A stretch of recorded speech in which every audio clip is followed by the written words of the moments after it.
Prime Minister sanctions Cabinet Subcommittee dealing with the treatment of persons in police custody. Grassroots programs, key to cricket development on the island.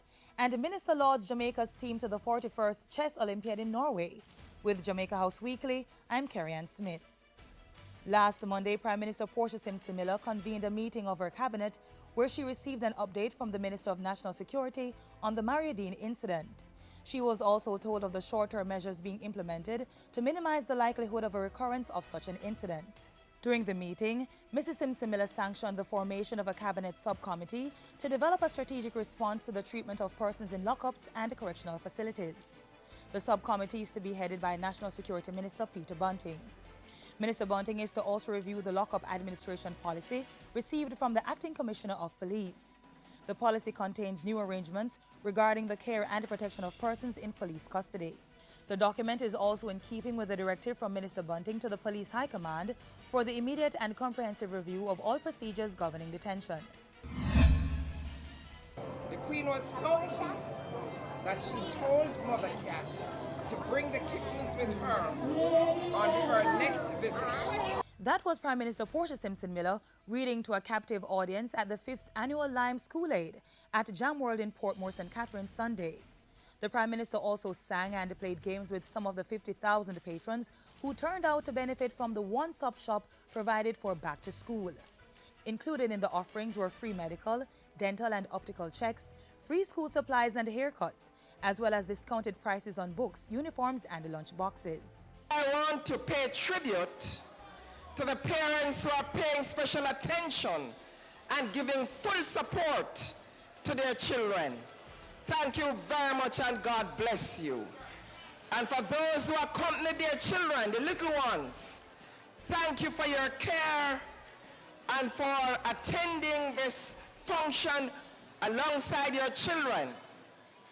I am sure they feel happy that the people who take care of them are here with them today. To Lime, I hope that as large as this is, next year will even be bigger. And I want to ask you to continue to make your contribution to education. Minister without portfolio with responsibility for sport, Natalie Nita Headley, has endorsed the opening of the Ruddy Williams Centre for Excellence in Cricket. She says the centre will act as an incubator for increasing interest in the sport and developing the talents of Jamaica's young cricketers. Grassroots programs like these consistently make the difference. These are the incubators. This is where we develop the talent. These programs take players to the higher level. They teach them the correct techniques of bowling the ball early enough that they don't develop the bad habits like me. I can only fling, I can't bowl. The event held last Wednesday also marked the August 18 start of the Melbourne Cricket Club's 12-day summer camp. More than 70 children between 5 and 16 years old from in and around Kingston and St. Andrew have been benefiting from the summer camp. May this camp and this Centre of Excellence produce great male and female cricketers for Jamaica and the West Indies. And may we continue to have great role models for the sporting youth of our world. Mrs. Nita Headley also used the occasion to recognize female cricketer Stephanie Taylor, describing her as a true all-rounder.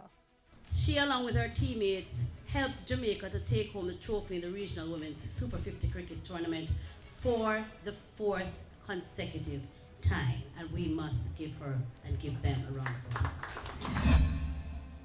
Thank you for making Jamaica stand proud even in Norway. That was Minister Nita Headley's congratulatory words to the team which represented Jamaica at the recently concluded 41st World Chess Olympiad.